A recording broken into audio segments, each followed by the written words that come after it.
Hello, class. Today we're going to be talking about the Cold War. Um, it's going to move very quickly through the notes because the last time that y'all watched a video of notes during Blend Space, I noticed that a lot of you would press pause and write things down. So I'm going to allow you to do that. I'm just going to keep it moving. So some of you that write fast can move along faster. Some of you that write slow can move along at your own pace. All right, so we're going to talk about why it started. First of all, I want you to think about why the Soviet Union, United States, and Britain are kind of beefing right now. Why are Britain and the United States mad at the Soviet Union? Well, think about the non-aggression pact. What happened there? All right. Stalin's non-aggression pact angered the Allies, which are, Britain and the United States. They were upset because when they asked Soviet Union for help, if you remember, the Soviet Union said no. Well, we'll think about it. And then they went behind their back, went to Hitler, and the whole non-aggression pact thing happened. Soviet Union was upset because they were required to hold Germany off when they asked United States and Britain for help, if you remember that. They wanted the United States and Britain to invade the Soviet Union earlier to help defeat Hitler and their allies, and they said no, because you didn't help us and we needed your help, so we'll get there when we want to get there. So they were already upset. And to make matters worse, all right, the bear represents communism, the eagle represents America, and you see that deep in this suspicious, they're suspicious of one another, they're making statements that could lead to war, and they don't want to have another war. We don't want to have another one. If you think about why we don't want to have another war now, the way wars are fought are different. Now we have nuclear weapons, and that's a scary time period for society. So they have their suspicions.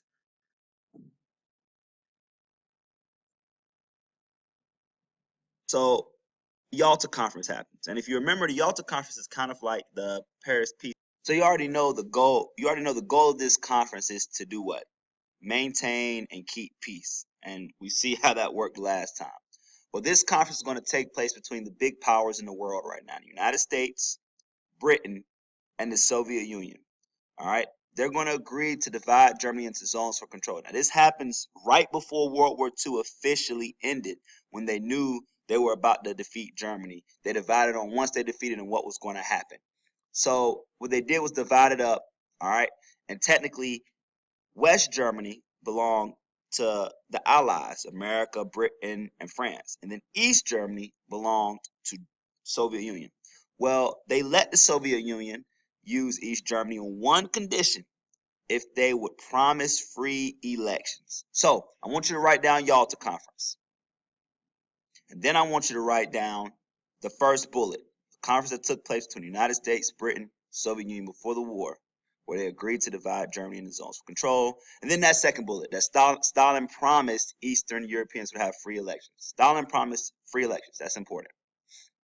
Also, Germany had to pay the Soviet Union to compensate for its loss and life of property, just like they did in World War I. After World War I, they had to pay reparations. So they're completely going to annihilate Germany and make it where they can no longer have another Hitler. They can no longer rise up because everyone's there controlling it. And you may wonder, well, why did they let the Soviet Union control it? Well, the Soviet Union technically helped win the war. They technically helped win the war. That picture. It's a picture of them at the Yalta Conference, but you'll see that picture in your blend space. All right, United Nations is created. You want to write United Nations, and you want to write that first bullet. United Nations is an international organization intended to protect the members against aggression. Technically, the United Nations is just like the League of Nations, all right? They just changed the name. Their job is to create peace. But guess who's going to be in it this time? That's right, the United States. All right, we're going to be in the United Nations this time. We're actually going to be a big-time member. Each United Nations member can cast a vote on any issue. They have an 11-member body called the Security Council, though, which had the power to investigate and settle disputes. The 5 permanent members were the Soviet Union, Britain, China, France, and the United States. These were the 5 biggest countries in the world, and they're still the 5 Security Council members today. The problem, though, that a lot of countries have with this is that these members can veto any decision that all the other countries make in the world. So if 110 countries vote on something, these 5 countries can say, no, we don't want to do that, and veto that decision. And because of this, you can see this in the cartoon. The United Nations, the UN represents the United Nations. It's unbalanced. You see the 5 big animals on one side, all right? They're non-phased, have all the power. And you see all these small little animals on the other side, mad because it's unbalanced. These are some differences right now that's going on between the United States and the Soviet Union. You might want to pause and write these differences down. All right, I'm going to move on. Write them down if you can. So if you can see something that's starting to happen, Soviet Union, their economy and / government is communism. Now this can be a hard thing to understand. So we know what communism is in a sense, right? Everybody's getting paid or getting the same amount of everything for the work they do. The problem is there's no rich, there's no poor. In a capitalist society, there is a rich and a poor, all right? But the problem is in a communist society, when you're working, the things you work, the things you produce, the things you do, it goes to the government. So the government has to decide or redistribute that wealth to everybody. The problem is the government can end up being crooked, taking some of that for themselves, making people work harder. Communist nations are usually big on industrialization and wanting to produce all these goods for the country to make money. The problem is the country and the government makes money, but the people don't. And they end up going hungry or being poor. So Soviet Union starts telling other nations that, hey, why don't you become communists? And I'll be your leader, and we'll nominate your leader. But the problem is, what did Stalin promise at the Yalta Conference? He promised free elections. So this is going to upset the Allies. And you gotta understand, we don't want a lot of nations to become communists because it kind of seems like Stalin's doing the same thing as Hitler, except in a different way. Hitler was forcefully going into countries and saying, hey, I'm taking over you with my military. You belong to me.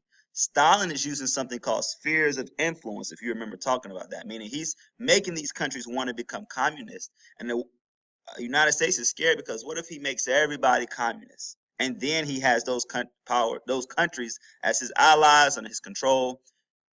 They're going to turn their back on the United States and possibly look to fight the United States. So this is the problem that starts to occur. One thing that Winston Churchill says, or he creates this word called the Iron Curtain. You want to write that down, Iron Curtain. And beside it, you want to write shields communist nations. All right, behind the Iron Curtain are communist nations. So it shields communist nations. And is it a real curtain, a real Iron Curtain? No, of course not. So Stalin ignores the Yalta Agreement and installs communist governments in Albania, Bulgaria, Hungary, Czechoslovakia, other countries. And these countries are turning communist, and now we're like, what in the world, Stalin? You agreed to free elections. Well, the Iron Curtain represents Europe's division into democratic Western Europe and communist Eastern Europe. You want to write that down too. You have to remember that Western Europe was democratic and Eastern Europe became communist. So we've got to change that.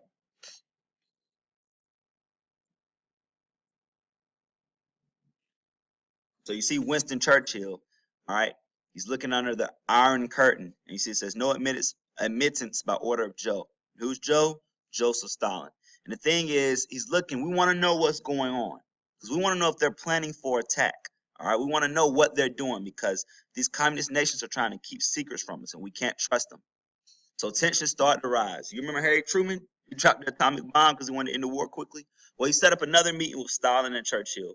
Truman urged Stalin to permit free elections in Eastern Europe, but he refused. He said, no, I'm not setting up free elections. I know that's what I promised, but I'm not doing it. Stalin then declared that capitalism and communism could not exist in the same world. It had to be one or the other. So you can think about what the United States is thinking now. We're thinking, okay, that means war. That's a threat, right? So we start developing different policies. You want to write all of these bullets down. All of them. I'll talk about containment first. Think about what it means to contain something. If you have molded bread, you want to contain that molded bread. Would you put it beside a fresh loaf of bread? No, because they'll do what? It'll spread. The mold will spread to the fresh loaf of bread. So we got to contain the molded bread. Think of communism as mold. All right, as the molded bread, we have to contain that mold so it doesn't spread. That's what containment was. All right, it was a policy that was supposed to block Soviet influence and stop it from spreading. They did this by creating alliances and helping weak countries so that the Soviet Union wouldn't get to these weak countries. Next was the Truman Doctrine.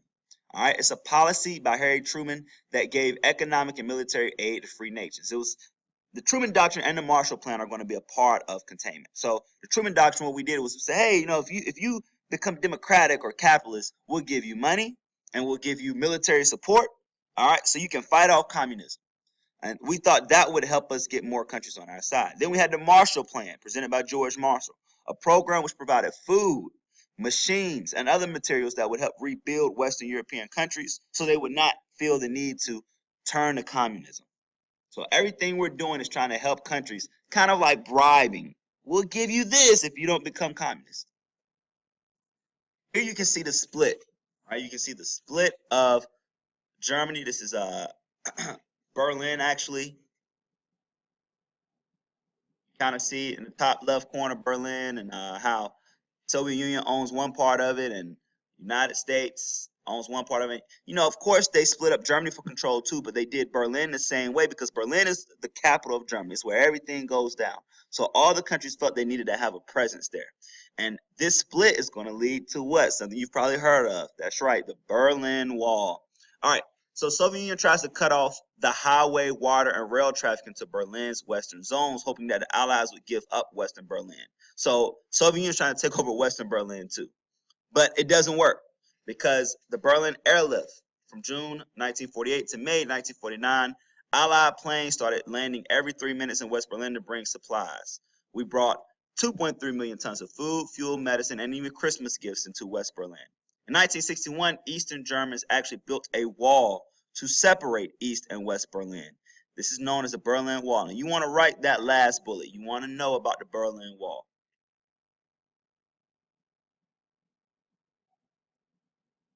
New alliances that are starting to build. We have NATO and the Warsaw Pact.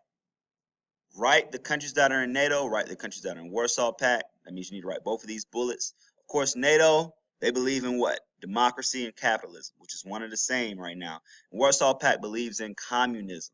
All right. NATO's trying to fight communism and keep it from spreading. Warsaw Pact is trying to spread it. If you look in the bottom right, I don't know if you have seen X-Men. You watch X-Men First Class. All right. That's supposed to kind of that happens. That whole movie happens during the Cold War. There you see countries choosing sides. So these conflicts were started are going to mark the start of the Cold War between the U.S. and the Soviet Union. Now, why is the war called cold? It's because technically no guns were ever fired. All right, so if you have a gun and it's not fired, it's cold still. So they called it a Cold War. Now there was some hot moments of the Cold War, but for the majority of the war it was cold. But they used spying, they used propaganda, they used diplomacy and secret operations in their dealings with each other to help fight each other. Diplomacy, that's when you talk things out. All right, and you may want to write that down because that may help you later on in your essay. Diplomacy, that's when you talk things out. Instead of fighting, you want to talk things out. Much of the world allied with one side or another. The United States already had atomic bombs, and the Soviet Union had already exploded its own atomic weapon. And President Truman was determined to develop an even more deadly weapon.